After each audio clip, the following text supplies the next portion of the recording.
Ang dami talagang kamangha-mangha sa mundo natin. Araw-araw, nakakakita tayo ng mga nakakabilib na bagay, pero may mga bagay din na mahirap ipaliwanag.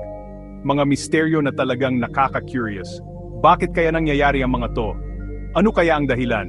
Ang dami tuloy nagtatanong at nag-iisip.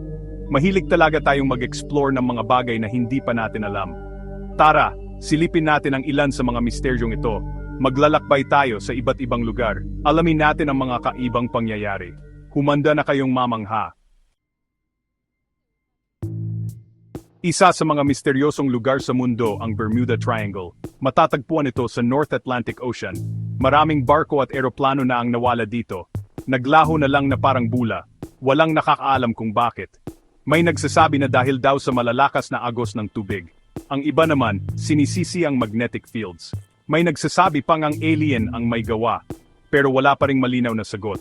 Ang Bermuda Triangle ay nananatiling palaisipan pa rin hanggang ngayon.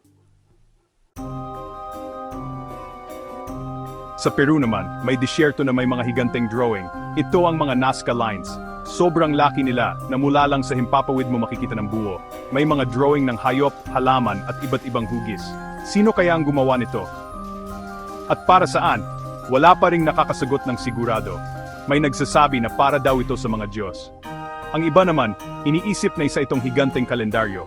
Ang hiwaga ng Nazca Lines ay nananatili pa ring palaisipan. Ang Stonehenge naman ay isang bilog na gawa sa mga higanteng bato. Matatagpuan ito sa England. Libong taon na ang mga batong ito.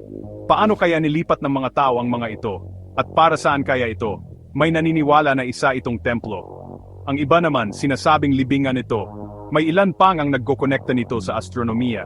Patuloy pa rin tayong binibigyan ng Stonehenge ng mga tanong na mahirap sagutin.